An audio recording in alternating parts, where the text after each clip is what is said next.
AutoTune is without a doubt one of the most powerful tools when it comes to getting vocals perfectly in pitch. But is it worth your cash? In this video, I'm going to break down the 4 main tools in the AutoTune interface, and if you stick around until the end of the video, I'm going to compare a vocal tuned with AutoTune to a vocal tuned with the built-in free GarageBand tuner so that you can hear the difference between the two and make an informed decision as to whether or not AutoTune deserves your hard-earned cash. Let's go. Okay, so this is the AutoTune interface. I have it inserted on a vocal in this project. The 4 tools that we're going to cover today are Retune Speed, Flex Tune, the Natural Vibrato, and the Humanize function. But before we get to those 4 tools, we need to kind of set the stage with the plugin here. And what I mean by that is we need to set the key. So this particular song is in E major.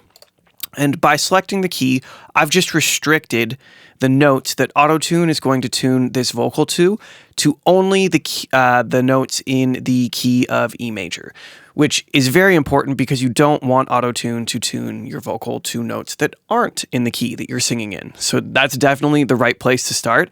The other thing that I'm going to do is I'm going to switch this input type to low male. And the reason I'm going to do this is because the singer in this song is a dude and the vocal is fairly low. And this just helps AutoTune understand what it's hearing so that it can hear the pitch better, so that it can tune the vocal better. Okay, now that we've set AutoTune up for success, let's get into actually tuning the vocal. The first tool that we're going to look at is the Retune Speed, and AutoTune defaults this at 20 milliseconds. And what that means is AutoTune reads the pitch that your vocal is and compares it to the pitch that it's supposed to be, and it's giving itself 20 milliseconds to get it from here up to here. The faster your retune speed, the more auto-tuned your vocal is going to sound, and the slower your retune speed, the less auto-tuned it's going to sound. So let's listen to it in its default setting. Though at times the darkness can't take on a kinder name, and light may seem as dust hung in the air. So in its default setting, it still sounds a little bit like the vocal has been tuned, which I don't really want in this particular song. To show you that in an extreme sense, we can go to a 0 millisecond retune speed, which is your T-Pain effect. That sounds like this. Though at times the darkness can't take on a kinder name. Yeah, the vocal's perfectly in tune, but it doesn't sound like the type of vocal that we would want in a song like this. So your next alternative is you can back off the retune speed, and that sounds like this. Though at times the darkness can't take on a kinder name. Which sounds pretty good, but the problem that we're now facing is that I feel like we're kind of missing the tightness that I'm looking for in a really well-tuned vocal. So I actually like leaving this retune speed at 20 or around there, which is where AutoTune defaults it to. That brings us to the next tool in this series of functions, which is Flex Tune. And Flex Tune, if I were to argue in favor of you buying AutoTune, it would be the Flex Tune function that I would say you should spend the money for. I think this is the most powerful portion of the AutoTune engine. The way Flex Tune works is it takes this retune speed of 20 and says, okay, cool, we're going to make this vocal really in tune.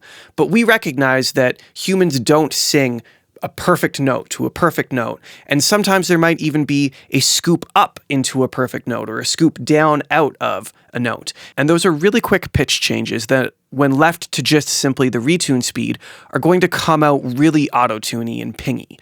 What Flex Tune does is it says, hey, let's take those really quick pitch movements that actually make a voice sound natural, and let's leave those alone. So the further up you turn this Flex Tune function, the more it's going to leave those quick little pitch changes alone and just tune the bulk of the vocal so that it's a little bit more transparent. So let's compare what it sounds like without Flex Tune and then with. So this is just the retune speed at 20 with no Flex Tune. Though at times the darkness can't take on a kinder name. So in darkness, I can hear a whole bunch of different notes, and can't take on on actually has two notes. It's on, da, da. And AutoTune, because we've left flex tune off, is tuning the first note and tuning the second note really quickly, and we're hearing the skip between the two, which we don't want. So let's turn this flex tune up to 75 and listen to whether or not that smoothed out some of those pitch changes. Though at times the darkness can't take on a kinder name. That is so much smoother and so much more natural. And that's really what we want, in my opinion. At least in a genre like this, when we're tuning a vocal, we want it to be tight and in tune without it sounding tuned. And that's what the flex tune function allows you to do. Again, if I were to argue in favor of AutoTune, it would be because of flex tune. The next tool is the natural vibrato tool. If I'm being transparent with you, I don't really use this tool. I don't find it incredibly useful, but I want to let you know what it does just in case you do. Right now it's set to 0, which is in the center. That will leave all of the vibrato in a vocal alone, basically. It won't affect how much vibrato there is. If we were to turn this knob to the left, it would minimize vibrato. So it would take a vibrato pitch, which goes up and down rapidly, and squeeze how big those movements are tighter.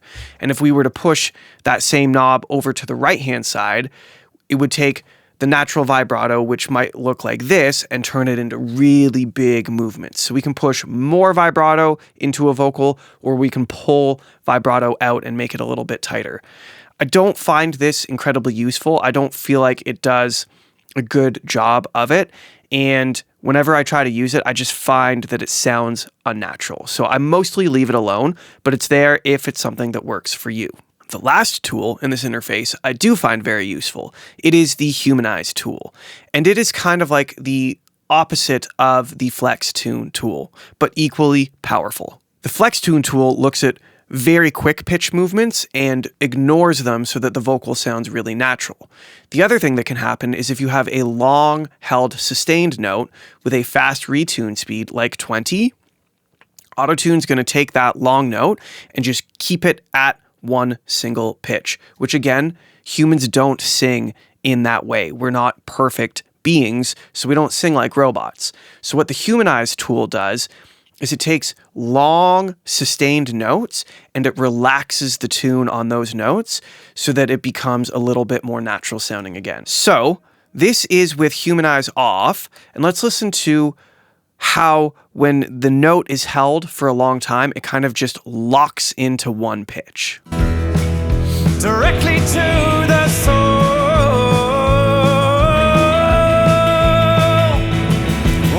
It sounds pretty good as it is, but I, with a trained ear, and maybe you can too, can definitely hear that a pitch plugin is grabbing that and keeping it in one place. So let's listen to that same section again, but let's turn up this Humanize function. And again, what that's going to do is it's just going to relax how heavily AutoTune holds on to that one sustained note. And the idea is that it's just going to allow it to become a little bit smoother and a little bit more natural sounding. So let's listen. Directly to the soul.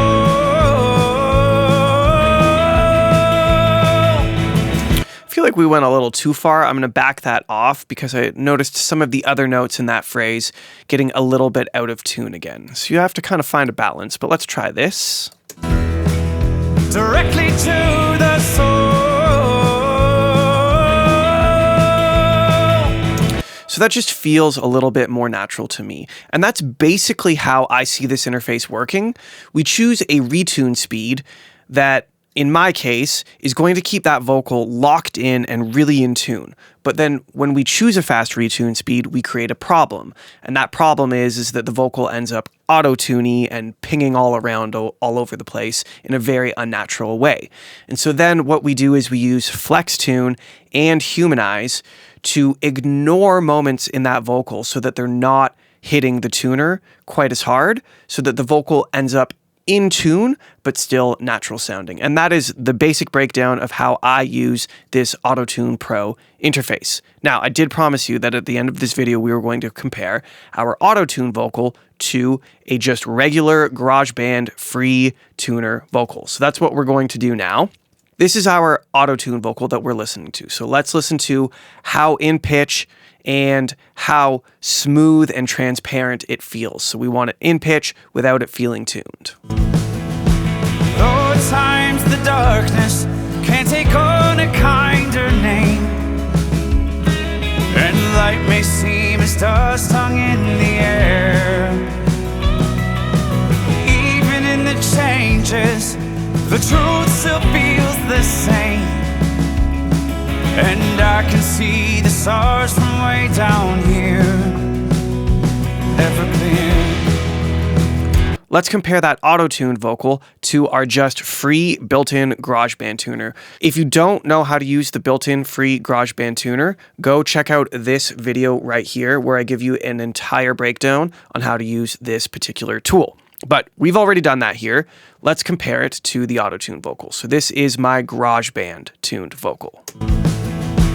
Though at times the darkness can take on a kinder name, and light may seem as dust hung in the air,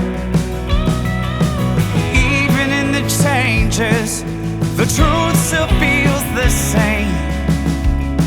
And I can see the stars from way down here, ever clear.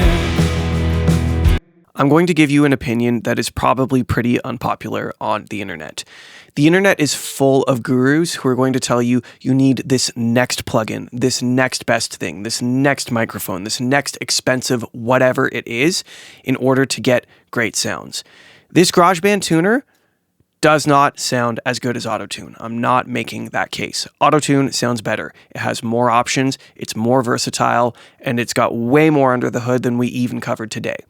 But if you're starting out, that free GarageBand tuner will get you so much further than not having any tuning plugin at all, and you won't have to spend hundreds of dollars to get it. And I really want you to take that home from this video. I want you to feel empowered by the fact that you don't have to have a whole bunch of expensive stuff to just get going and make great sounding audio. Don't let anything stand in your way. Go make your song.